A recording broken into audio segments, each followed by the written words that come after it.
Hi friends, எல்லோருக்கும் வணக்கம். நான் வந்து எஸ்ஆர்டிஸ் லைஃப் ஸ்டைல் அப்படின்ற யூடியூப் சேனலை புதுசாக ஸ்டார்ட் பண்ணியிருக்கேன். இதுதான் என்னோடய ஃபஸ்ட்டு லாங் வீடியோ போடுறேன். இது வரைக்கும் சின்ன சின்ன ரீல்ஸ் போட்டிருக்கேன். இப்போ தான் ஃபஸ்ட்டாக ஒரு லாங் வீடியோ போடலாம் அப்படின்ட்டு எனக்கு தெரிஞ்ச ரெசிபியை வந்து நான் ட்ரை பண்ணியிருக்கேன். தேங்காய் பால் சாதம். அது எப்படி செய்யலாம்னு பார்க்கலாம் வாங்க. குக்கரில் கொஞ்சோண்டு ஆயில், கொஞ்சோண்டு நெய் சேர்த்து விட்டுட்டு கொஞ்சம் பட்டை, கொஞ்சம் கிராம்பு, அன்னாச்சிப்பூ, ஏலக்காய், முந்திரி இருந்தால் முந்திரி போட்டுக்கலாம். நான் இன்றைக்கி முந்திரி போடலை. இதெல்லாம் போட்டு நல்லா வதக்கிட்டு, இது வந்து காரத்துக்கு வந்து வெறும் பச்சை மிளகா மட்டும்தான் நம்ம யூஸ் பண்ண போகிறோம். வேறு எந்த கார பொடிகளும் யூஸ் பண்ண மாட்டோம். அதனால் 4 பச்சை மிளகா, அப்புறம் வெங்காயம், அப்புறம் புதினா தழை இதெல்லாம் போட்டு நல்லா வதக்கிட்டு, அதுக்கப்புறம் 1 ஸ்பூன் இஞ்சி பூண்டு பேஸ்ட்டு இதையும் போட்டு நல்லா வதக்கிட்டு, தேவையான அளவு உப்பு போட்டு நல்லா வதக்குங்க.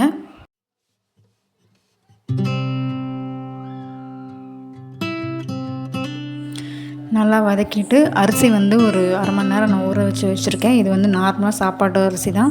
அதுதான் நான் இன்றைக்கி சமைக்க போகிறேன்.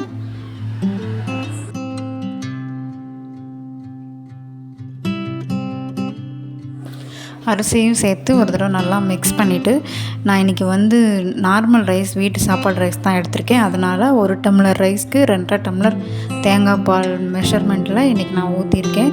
நீங்களும் அதே அளவு வச்சிங்கனாவே போதும்.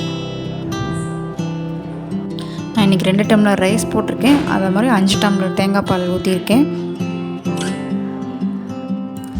அதோடு நல்லா மிக்ஸ் பண்ணிவிட்டு கடைசியாக தேவையான அளவு உப்பு போட்டு கொஞ்சமாக ஆயில் இதுக்கு ஊற்றுறோன்னா சாப்பாடு வந்து ஒன்றோட ஒன்று கொஞ்சம் ஒட்டாமல் வரும். அதனால் கொஞ்சம் ஆயில் விட்டு நல்லா ஃப்ரெஷ் புதினா தழை மறுபடியும் கடைசியாக போட்டு நல்லா ஒரு கிண்டி விட்டு விசில் வச்சுருங்க. ஒரு 2 விசில் விட்டிங்கன்னா போதும், கரெக்டாக இருக்கும்.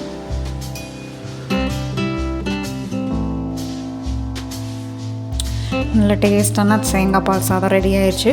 அதே மாதிரி கடைசியாக 1 ஸ்பூன் நெய் சுற்றிலும் விட்டு நல்லா கிளறி அதுக்கப்புறம் சாப்பிட்டிங்கன்னா செம்ம டேஸ்ட்டாக இருக்கும். கண்டிப்பாக ட்ரை பண்ணி பாருங்கள். இதை விட பெஸ்ட்டாக செய்கிறவங்களும் இருப்பாங்க. எனக்கு தெரிஞ்ச மெத்தடில் நான் எப்படி செய்வேன்னு, சிம்பிளாக எப்படி செய்வேன்னு உங்கள்கிட்ட நான் சொல்லியிருக்கேன். முடிஞ்சு ட்ரை பண்ணி பாருங்கள். லாஸ்ட்டாக ஒன்று சொல்லிடுறேன். ஃபஸ்ட் டைம் லாங் வீடியோ போடுறேன், வாய்ஸ் ஓவர் கொடுத்துருக்கேன். ஏதாவது மிஸ்டேக்ஸ் இருந்தால் கண்டிப்பாக கமெண்ட் பாக்ஸில் சொல்லுங்கள். நெக்ஸ்ட் வீடியோவிலேருந்து எப்படி கரெக்டாக தெளிவாக போடுறது, வாய்ஸ் ஓவர் கொடுக்குறதுன்னு இப்போ தான் கொஞ்சமாக தெரிஞ்சிட்ருக்கேன். அதை நான் கரெக்ட் பண்ணிக்கிறேன். ஓகே, தேங்க்யூ, பாய்.